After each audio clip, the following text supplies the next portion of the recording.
Hello everyone, today I am going to explain you the chapter Physical Education and Sports for Child or the Children with Special Needs of Physical Education for class 12th.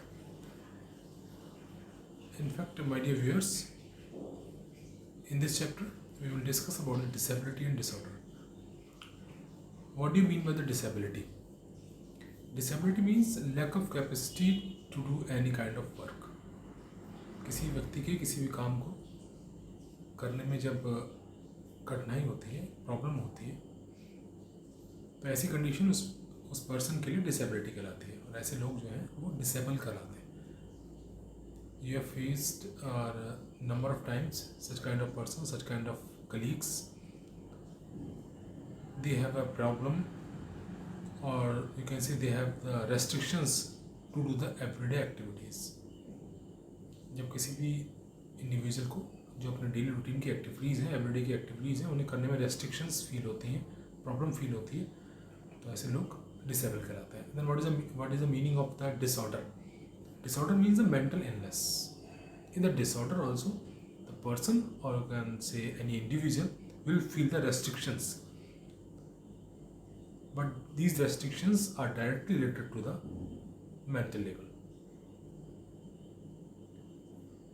In the disability and the disorder, in both of these conditions, a person feel the restrictions. कोई भी जो individual है उसको किसी भी काम को करने में either on the basis of the physical activity or on the basis of the intellectual activities, person will feel the restrictions. Now the point comes that what kind of disabilities are there, or you can say the types of disabilities. There are three types of disabilities are there: cognitive, intellectual and the physical disability. Cognitive, what do you mean by the cognitive disability? Cognitive disability word is directly related to the neuro system or the nervous system. That means such kind of individual, those have the cognitive disabilities, they must have the restrictions related to their thought processing. उनकी जो thought processing है, जो उनके ideas को develop करने की capability है, उसमें कहीं ना कहीं रेस्ट्रिक्शंस होती हैं. कहीं ना कहीं ऐसे लोग परेशानी फील करते हैं आइडियाज़ को डेवलप करने में, विचारों को अपने एक्सप्लेन करने में. The cognitive disability is of three type: mild, moderate and severe. यानी कॉग्निटिव भी तीन टाइप में फर्दर डिवाइड होती है: mild, moderate and severe. Mild as the word जो है वो बताता है आपको कि जो डिसेबिलिटी है वो इनिशियल स्टेज पे है. मॉडरेट मीन्स डेवलप हो गई है, and the severe means that disability is on chronic stage. और आप कह सकते हैं कि वो ऐसी स्थिति में है कि वहाँ ट्रीटमेंट बिल्कुल मैंडेटरी है, otherwise that will be harmful for the individual also and the such kind of persons who are living beside the person. उसके साथ जो लोग रहते हैं उनके लिए भी वो हार्मफुल हो सकता है. Next is intellectual disability. Intellectual word से समझ में आ रहा है such kind of disability that is directly related to your intelligence, जो आपकी इंटेलिजेंस को रिलेट करती है. ऐसी डिसेबिलिटी आपकी कहलाती है intellectual disability. How can you identify that any person और any individual is affected by the intellectual disability? किसी व्यक्ति को इंटेलेक्चुअल डिसेबिलिटी है, कैसे आइडेंटिफाई आप करेंगे? तो इसको आइडेंटिफाई करने के लिए एक फार्मूला है जो सभी लोग जानते हैं, and you have listen this formula: IQ. IQ means intelligent question. IQ का जो फॉर्मूला है वो है IQ is equal to mental age upon real age and multiply by 100. So whenever you divide your mental age by your real age and then you multiply this number by the 100, then you can find out the value, and this value is known as the intelligent question. एक example लेते हैं. Suppose आपकी जो IQ की value है वो 80 आ रही है। अब आप कहीं कैसे आई 80? हाउ कैन यू आइडेंटिफाई और how can you say that your IQ is 80 और योर IQ इज़ 90? तो हमने भी एक फॉर्मूला बताया आपको, IQ is equal to mental age upon the real age. Then how can you find that what is your mental age? Real age तो आप बता सकते हैं, you can say that you are 18 और यू आर 17 और 19 और 25 30 whatever. But how can you find out that what is your mental age? Mental as को find out करने के लिए कुछ क्वेश्चन पेपर्स फ्रेम करे जाते हैं एज के according, and when ever any individual perform those question paper perform करते हैं तो जो आपका रिजल्ट आता है उस रिजल्ट के बेसिस पे आपकी मेंटल एज को डिसाइड किया जाता है, कैसे आपकी मार्किंग उसमें हुई है। सपोज कोई 17 ईयर का इंडिविजुअल है, कोई पर्सन है, और उसने क्वेश्चन पेपर सॉल्व किया और उसकी जो भी उसकी मार्किंग हुई, मार्क्स आए, उसके बेस पे उसकी जो मेंटल एज है वो 16 आती है। दैट मीन्स उसके मार्क्स जो है पूरे तो आए नहीं, 100% तो नहीं आ पाए होगा, तभी उसकी जो मेंटल एज है वो उसकी रियल एज से कम आ रही है। तो हम करेंगे क्या, जो उसकी मेंटल एज है उसको हम ऊपर लिखेंगे, IQ is equal to mental age 16 और डिवाइड कर देंगे 17 से और उसको फिर मल्टीप्लाई करेंगे 100 से, क्योंकि फॉर्मूला क्या है, mental age upon real age into 100। तो 16 अपॉन 17 इंटू 100 सिंपल सी एक वैल्यू है, उसका आंसर आएगा निकल के, वो उसकी हो जाएगी IQ। अब IQ अगर सपोज 100 से ऊपर आती है, कैसे आएगी? अगर आपके मार्क्स 100 में से 100 है तो आपकी जो IQ लेवल है वो एक टेबल के अकॉर्डिंग जब कंपेयर करते हैं, जो वैल्यू आती है वो उसमें पुट करी जाती है मेंटल एज में। तो मेंटल एज सपोज आ गई आपकी 19 और आपकी रियल एज है 18, तो हो जाएगी 19 अपॉन 18 इंटू 100। तो जो आपका IQ लेवल निकल के आएगा वो that will be more than 100। That shows that you are intelligent. तो IQ लेवल को इस तरीके से हम फाइंड आउट कर लेते हैं, mental age upon real age into 100 करके। अब ये IQ को फाइंड आउट करने से हमें क्या बेनिफिट क्या है, why we are finding out the IQ हम इसलिए फाइंड आउट कर रहे हैं कि हमें किसी भी इंडिविजुअल के इंटेलेक्चुअल लेवल को फाइंड आउट करना है, कि ऐसा तो नहीं कोई भी इंडिविजुअल जो है वो मेंटली डिसेबल है। किसी भी पर्सन की अगर IQ 75 और 70 से कम आती है, 70-75 के बीच में आ रही है या उससे भी बिलो आ रही है, that mean the person is intellectually disable, वो मानसिक रूप से डिसेबल है। जो नॉर्मल रूटीन की डेली एक्टिविटीज़ हैं उनको करने में डेफिनेटली वो असमर्थ होगा, नहीं कर पाएगा परफॉर्म। ऐसे जो बच्चे होते हैं उनके लिए एक स्पेशल स्कूल्स होते हैं, स्पेशल नीड और स्पेशल केयर की उन्हें ज़रूरत होती है, जिससे कि वो अपने आप को इस सोसाइटी के अंदर एडजस्ट करके चले। थर्ड काइंड ऑफ डिसेबिलिटी जो होती है वो होती है फिजिकल डिसेबिलिटी। फिजिकल डिसेबिलिटी का मतलब यहाँ पर ऐसे वर्ड से समझ में आ रहा है, दैट मीन्स ऐसी डिसेबिलिटी जो कि आपके फिजिकल पार्ट को अफेक्ट कर रही है। That means when ever any person feel the restriction on the basis of their limbs, eyes, year. इसके भी कुछ टाइप्स हैं, जैसे हेयर इम्पेयरमेंट, डिसेबिलिटी का इम्पेयरमेंट भी हम कहते हैं। सपोज कोई व्यक्ति जो है उसको सुनने में प्रॉब्लम है, वो बहरा है, तो हमसे क्या कहेंगे, उसे हम कहेंगे that person is affected by the hair impairment. किसी को विजन इम्पेयरमेंट है, देखने में दिक्कत है, दूर का देख पाता है ढंग से या फिर पास का नहीं देख पाते हैं ढंग से, तो वो ऐसे पर्सन कहलाते हैं विजन इम्पेयरमेंट कैटेगरी के अंदर आते हैं। अगर आप दौड़ नहीं पाते हैं, लिम्ब इम्पेयरमेंट, हाथ से लिख नहीं पा रहे हैं, किसी का हाथ फ्रैक्चर हो गया है, किसी भी एक्सीडेंट में कट गया है, तो वो लिम्ब इम्पेयरमेंट में आएगा। तो ऐसी डिसेबिलिटीज़ के कारण भी आपने डेली एक्टिविटीज़ को नहीं कर पाएगा कोई भी व्यक्ति। तो ऐसी डेली एक्टिविटी तो नहीं कर पाएगा तो किसके अंदर आएगा कैटेगरी में, डिसेबिलिटी का कैटेगरी में अंदर जाएगा। ऐसी डिसेबिलिटी कहलाएगी physical disability. These are the types of the disability, cognitive, intellectual and the physical disability. Now we discuss about the causes of disability. क्यों ऐसी डिसेबिलिटी होती है, क्या इसकी रीज़न है, क्या कॉज है। तो फर्स्ट कॉज इज़ एक्सीडेंट। कभी कभी जो पर्सन है वो बाई बर्थ डिसेबल नहीं होते हैं, कई साल उन्होंने अपने सही से एक्सपेंड किए, लेकिन बाई चांस कोई एक्सीडेंट हो गया और किसी भी पर्सन का कोई भी पार्ट डैमेज हो गया या फिर वो कट गया, तो पर्सन कैसा हो जाएगा, डिसेबल हो जाएगा। तो ये भी कॉज है डिसेबल होने का। डिजीज़, अगर लंबे समय तक किसी भी व्यक्ति को, किसी भी कैंडिडेट को डिजीज़ है, तो during that due to that disease person में भी डिसेबल। लंबे समय तक डिजीज़ रहेगी, बीमार रहेगा, तो बेड पर रहेगा, एक्टिविटीज़ उसकी जो है कि वो कम रहेंगी, इनएक्टिव हो जाएगा। जब इनएक्टिव हो जाएगा तो ऑब्वियसली कोई पार्ट उसका डैमेज भी हो सकता है, बेकार भी हो सकता है। तो वो डिसेबिलिटी के जो सिम्टम्स हैं वो उसके अंदर डेवलप हो जाएंगे। चलने में, बोलने में, कोई भी चीज़ को पिक करने में, ड्रॉप करने में, थ्रो करने में उसको रेस्ट्रिक्शंस फील होंगी। तो ऐसे लोग डिसेबिलिटी कैटेगरी में आएंगे। लेकिन रीज़न क्या हो सकता है, डिजीज़ हो सकता है।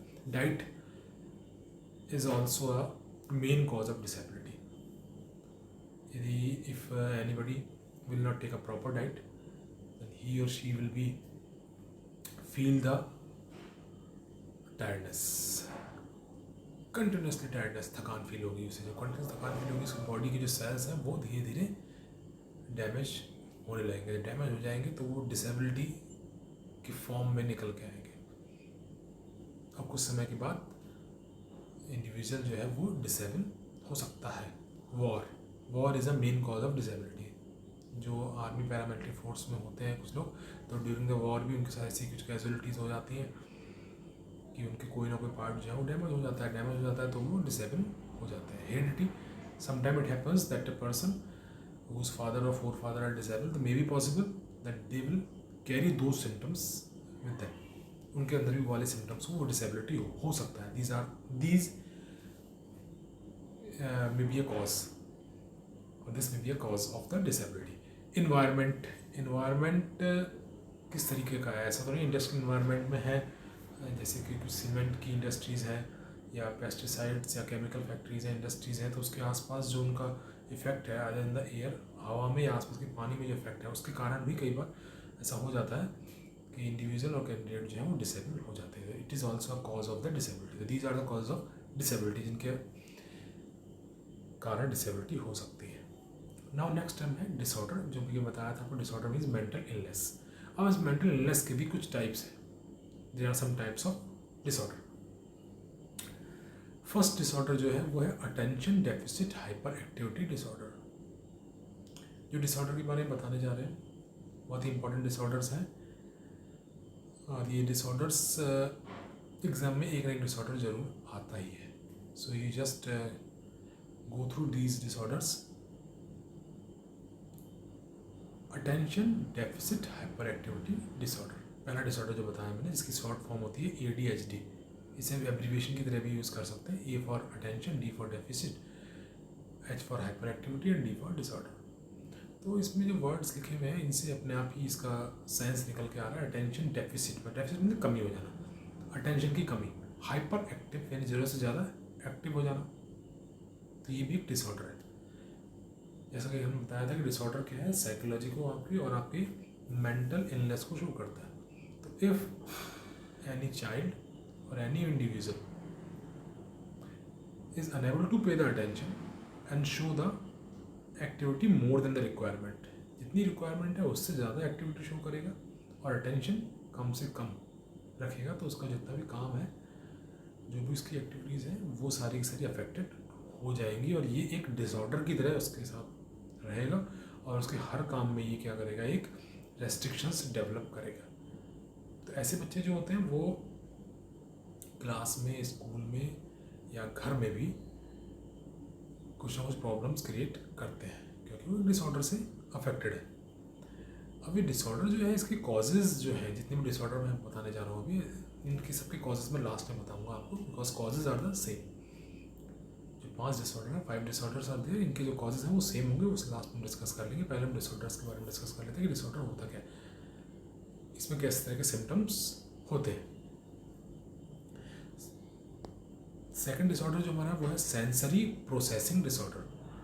सेंसरी, सेंसेस से वर्ड रिलेटेड है। देयर आर 5 सेंसेस, आप सभी जानते हैं। इसमें हमारा जो स्किन है वो लार्जेस्ट सेंस ऑर्गन है, ये भी आपको पता है। और स्किन से जो आप फील करते हैं हमारे आसपास एटमॉस्फेयर कैसा है, ठंड है या गर्मी है, ये फील करते हैं आप। स्किन जो आपकी फील करती है तो आप फील करते हैं। तो सेंसरी प्रोसेसिंग डिसऑर्डर में क्या होता है, जो मैसेज है जो आपकी स्किन के थ्रू या आपकी सेंसेस के थ्रू जो मैसेज आपके ब्रेन तक पहुंचता है, जो आपको फील कराता है, वो मैसेज जो है वो इंटरप्ट करता है, वो सही तरीके से ब्रेन तक पहुंच नहीं पाता या प्रॉपर टाइम से नहीं पहुंच पाता। अब जब टाइम से नहीं पहुंचेगा मैसेज, उसकी प्रोसेसिंग सही नहीं होगी, इंटरप्शन होगा उसमें। तो होगा क्या, suppose your hand is on a flame, किसी भी गर्म चीज़ पे या फिर किसी भी आग पे आपका हाथ रखा हुआ है, तो तुरंत आपको ये फील हो जाता है, ये मैसेज जो है ब्रेन तक पहुंचता है कि इट इज़ हीट, ये हीट है, गर्म है, हाथ यहाँ से हटाओ। तो अब तब क्या होगा, तब आपको ये फील नहीं होगा तो बहुत देर से होगा, और तब तक क्या हो जाएगा, स्किन डैमेज हो जाएगी। तो ये प्रोसेसिंग में जो डिसऑर्डर होता है, ये आपकी जो जितनी भी एक्टिविटीज़ हैं, डेली रूटीन की एक्टिविटीज़, उन एक्टिविटीज़ में आपको स्पॉइल करने में बहुत ही मेन रोल प्ले कर देता है।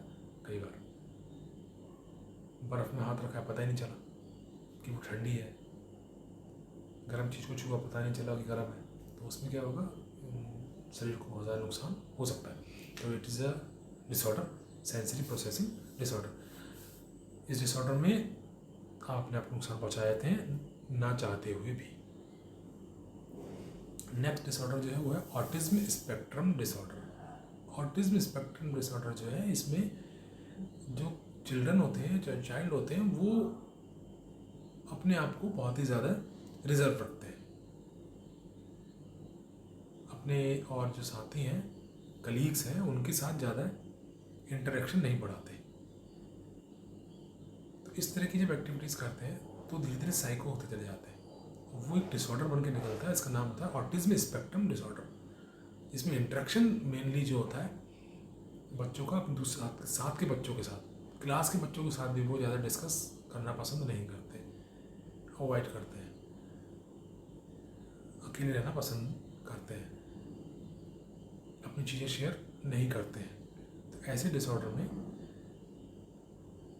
जो कंडीशन बनती है उसे हम कहते हैं ऑटिज्म स्पेक्ट्रम डिसऑर्डर। फिर अपोजिशनल डेफिएंट डिसऑर्डर। इस तरह के बच्चे भी आपने देखे होंगे, क्लास में होते हैं, स्कूल में देखे होंगे, जो हर बात में अपोज करते हैं, चाहे वो टीचर के साथ डिस्कशन हो रहा हो, चाहे वो कलीग के साथ डिस्कशन हो रहा हो, चाहे वो उनके घर में किसी के पेरेंट्स के साथ डिस्कशन हो रहा हो, उन्हें हर चीज़ में अपोज करना है। Oppositional defiant disorder, that's why the name is oppositional defiant disorder, ODD जिसे हम कह देते हैं। कोई भी बात अगर आप कहेंगे उनसे तो उस बात को वो अपोज करेंगे। और आपने कहा कि ये अच्छी चीज़ है, हमें इसे खाना चाहिए, तो इसे खाने से हमारा जो हेल्थ है वो बढ़िया रहेगी, नहीं नहीं नहीं, ये अच्छी चीज़ नहीं, हमें इसे नहीं खाना चाहिए।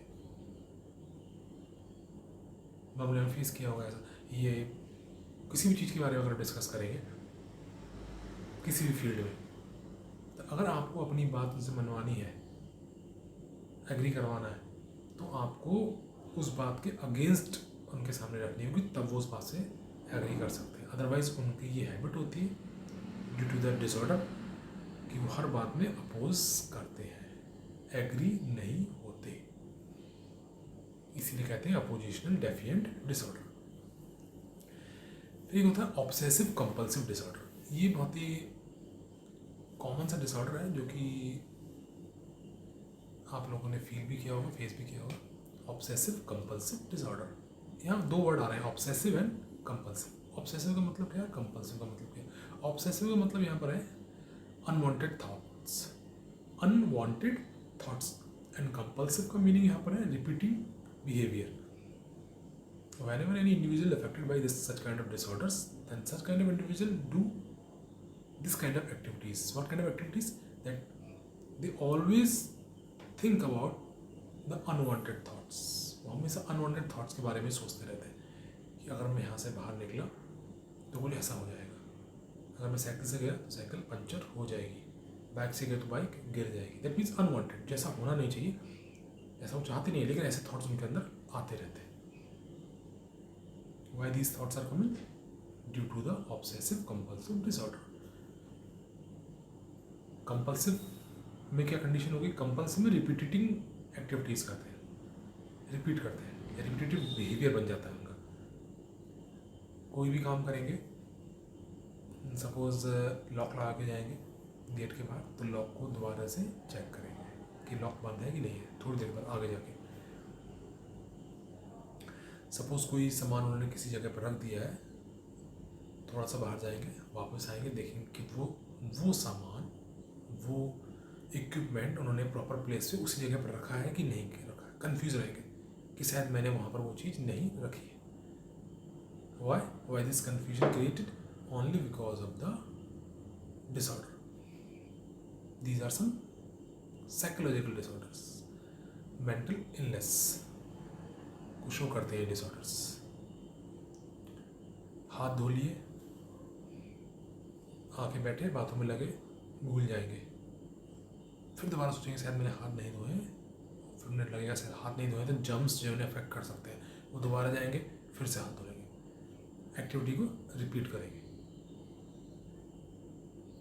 तो ये डिसऑर्डर्स क्या करते हैं?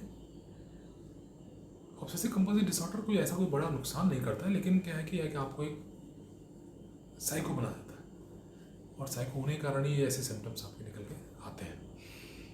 इन 5 डिसऑर्डर्स के बारे में, जो ये 5 डिसऑर्डर्स हमने अभी डिस्कस की, बताया मैंने आपको, इन डिसऑर्डर्स के कॉजेज़ क्या है अगर बात आए, what are the causes of these disorders. पहला डिसऑर्डर था हमारा attention deficit hyperactivity disorder, जिसमें बच्चा जो है वो अटेंशन कम करता है और वो ज़रूरत से ज़्यादा एक्टिव रहता है। Most of time you face such kind of candidate in the classroom. अपने क्लासरूम में आपने फेस किए होंगे, ऐसे कैंडिडेट देखे भी होंगे जिनकी अटेंशन तो कम रहती है और लेकिन एक्टिव बहुत ज़्यादा रहते हैं। तो उससे क्या होता है, उनका काम जो होता है वो उस लेवल पे या उस क्वालिटी के साथ निकल के नहीं आता जिस क्वालिटी के साथ आना चाहिए, और मिस्टेक्स के चांसेस उसमें ज़्यादा होते हैं और ज़्यादा के भरमार होती है पूरी। ऑटिज्म स्पेक्ट्रम डिसऑर्डर बताया, उसमें भी यही कंडीशन है कि बच्चा जो है वो ज़्यादा अपने आप को इन्वॉल्व नहीं करता और एक्टिविटीज़ में या और अपने कलीग के साथ। सेंसरी प्रोसेसिंग में सिस्टम के साथ कुछ डिफ़िकल्टीज़ हैं, कुछ रेस्ट्रिक्शंस हैं नर्वस सिस्टम के साथ। ऑब्सेसिव कंपल्सिव में अनवांटेड थॉट्स आ रहे हैं, रिपीटिंग एक्टिविटीज़ हो रही हैं। कंक्लूजन क्या है इसका कि सब जो डिसऑर्डर्स हैं इनके क्या रीज़न हो सकते हैं, why these disorders arises.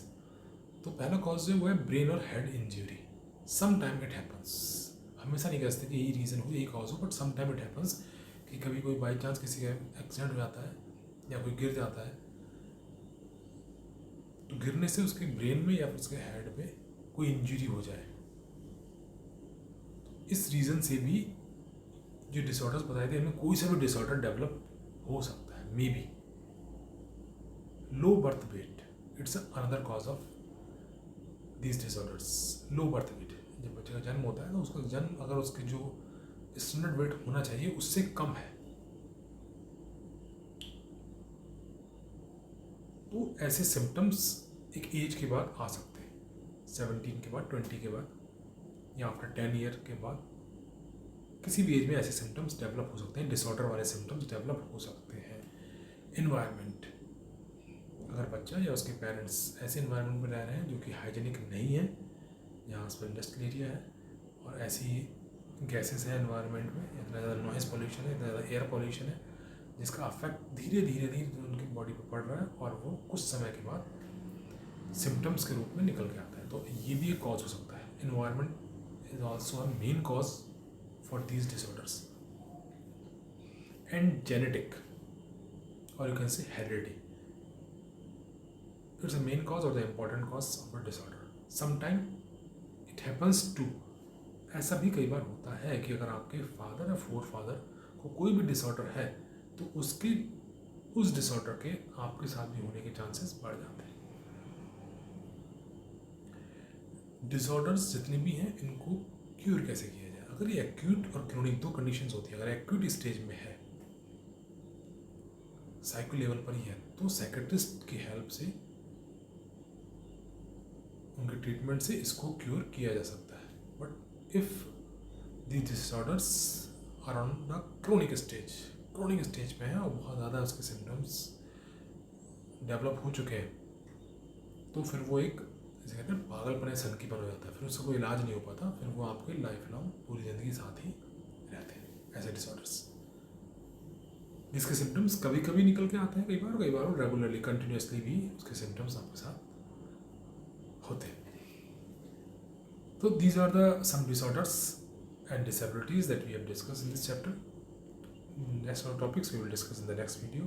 Till then, have a nice time. Thank you.